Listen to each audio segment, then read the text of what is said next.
Hello everyone, कैसे आप सब और कैसी चल रही है आपकी यूपी टेट की प्रिपरेशन। जैसा कि हम सबको पता है कि अब यूपी टेट पेपर में सिर्फ 1 वीक ही बचा है और अगर आप सबको भी यही लग रहा है कि आपने अभी तक अच्छी तैयारी नहीं की है तो घबराने की बिल्कुल ज़रूरत नहीं है। ये आखिरी 7 दिन आपकी तैयारी को काफ़ी बेहतर बना सकते हैं।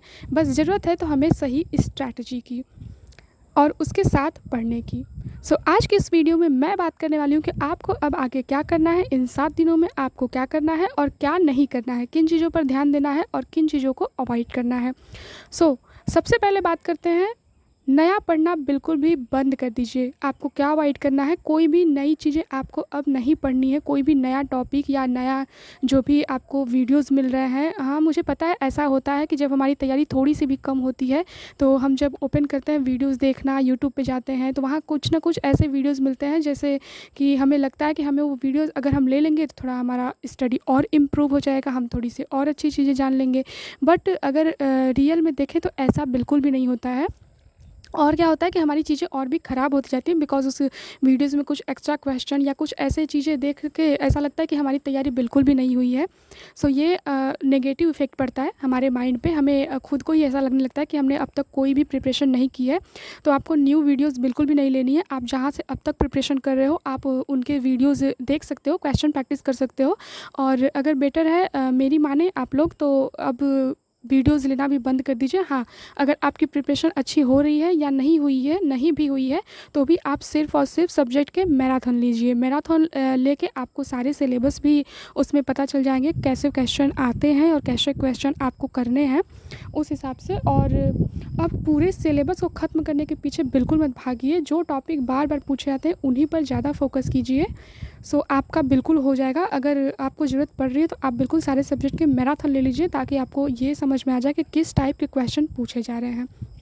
जैसे मैथ में जो ज़्यादा पूछे जा रहे हैं उसमें नंबर सिस्टम होते हैं, मेंसुरेशन होते हैं, प्रॉफिट लॉस होते हैं, उस टाइप के क्वेश्चन आपको देखने हैं। और गणित में तो इम्पॉर्टेंट है ये सारे चैप्टर्स और इनसे ही ज़्यादा क्वेश्चन आते हैं, बहुत ज़्यादा चैप्टर्स आपको करने भी नहीं हैं। ऐसे ही सारे जो सब्जेक्ट हैं आपको बस मेन टॉपिक, मेन चैप्टर्स देखने हैं और अब कुछ भी न्यू नहीं लेना है।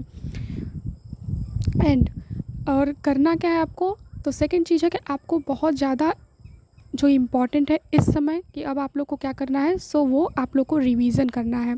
आपको सबसे ज़्यादा मोस्ट इम्पॉर्टेंट थिंग कि आप लोग अपना पूरा पूरा फोकस रिवीजन पे करें, सारा ध्यान आप लोग रिवीजन पे लगाएं। जिन्होंने भी अब तक जो भी नोट्स तैयार किए हैं अपने, उसको रिवाइज कर लें पूरा। और एक बार नहीं, बिल्कुल एक बार से बिल्कुल नहीं होगा तो आप कम से कम 2 से 3 बार उसे रिवीजन अच्छे से करें, अच्छे से पढ़ें, न्यू टॉपिक कोई भी ना लें। और ऐसा अगर लग भी रहा है कि कोई चैप्टर हमें न्यू मिल रहा है तो उसे बिल्कुल भी अब छोड़ दीजिए। 1-2 चैप्टर्स रह भी गए हैं तो उससे कोई भी इफ़ेक्ट नहीं पड़ने वाला है हमारे प्रिपरेशन पे। अब तक जो भी चीज़ें आपने की है उसका रिवीजन स्टार्ट कर दीजिए और कोशिश कीजिए कि 2 से 3 बार आप अच्छे तरीके से अपने पूरे नोट्स को रिवाइज़ कर पाएँ। एंड सबसे सबसे ज़्यादा इम्पॉर्टेंट अगर यूपी टेट में कुछ है तो वो है सीडीपी। क्योंकि इससे अंक आसानी से आ जाते हैं, हमारे नंबर अच्छे हो जाते हैं बिकॉज डायरेक्ट कॉन्सेप्ट पूछा जा रहा है तो हम उससे अच्छे से निकाल लेंगे। अगर आपने अभी तक इसमें कुछ नहीं पढ़ा है तो इम्पॉर्टेंट है आपको कि सारे सिद्धांत, जो भी साइंटिस्ट हैं उनके सिद्धांत, साइंटिस्ट के नेम और जो भी शिक्षण विधियाँ हैं उसको अच्छी तरह से पढ़ लीजिए। और इसी से ज़्यादा क्वेश्चन पूछे जाते हैं, साइंटिस्ट के जो भी सिद्धांत है उससे और जो भी शिक्षण विधियाँ हैं या फिर जो भी इम्पॉर्टेंट जो उनकी खोज है और कुछ बुक्स हैं उसके बारे में। तो आप ये सब पढ़ लें और एक मॉक टेस्ट ज़रूर लगाइए, कम से कम एक मॉक टेस्ट आप एक दिन में ज़रूर दीजिए और प्रीवियस ईयर ज़रूर एनालिसिस कीजिए कि प्रीवियस ईयर कैसे क्वेश्चन आ रहे हैं उस हिसाब से। और एनालिसिस भी ऐसे नहीं करना है बिल्कुल कि आप सिर्फ क्वेश्चन पढ़ रहे हो और उसे रटते जा रहे हो, बिल्कुल नहीं। आपको नीचे जो एक्सप्लेनेशन दिए होते हैं बुक में, सॉरी जो PYQs के नीचे एक्सप्लेनेशन दिए होते हैं सारे क्वेश्चन के, आपको वो एनालिसिस करना है। क्योंकि उन एक्सप्लेनेशन में उन 4 टॉपिक्स के बारे में बताया जाता है जो 4 टॉपिक्स उस क्वेश्चन के अंदर आए होते हैं। तो आपको वो क्वेश्चन एनालिसिस करना है, ना कि आपको सिर्फ क्वेश्चन के आंसर रटने हैं। अब भी अगर आप 6 से 7 घंटे अगर अच्छे से स्मार्ट स्टडी कर रहे हैं तो अब तक बिल्कुल हो जाएगा आपका यूपी टेट। ऐसा बिल्कुल नहीं है कि अब तक आपने कुछ भी नहीं पढ़ा है तो हमारा नहीं होगा। और ऐसी चीज़ें तो है नहीं यूपी टेट में कि हमने अब तक जो एकदम न्यू ही चीज़ें हमें मिलती हैं, बिल्कुल ही हमने जो अब तक नहीं देखा है वो चीज़ें हमें मिलती हैं, ऐसा तो है नहीं। हमने जो पहले पढ़ा है बस वही चीज़ें हमें यूपी टेट में मिलती हैं। बस फ़र्क इतना है कि हमें उसका रिवीजन करना होता है। जो हम बीएड या बीटीसी में पढ़ के आए होते हैं बस वही चीज़ें हमें यहाँ मिलती हैं।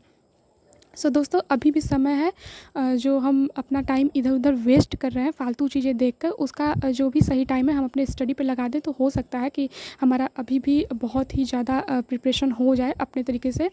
सो अपना सही टाइम टेबल बनाइए और पूरे आत्मविश्वास के साथ तैयारी में लग जाइए, तो बिल्कुल बिल्कुल हो जाएगा। सो यही मुझे आप लोगों से शेयर करना था। सो अब तक आपने अगर तैयारी नहीं की तो भी कोई बात नहीं, कोई घबराने की ज़रूरत नहीं है।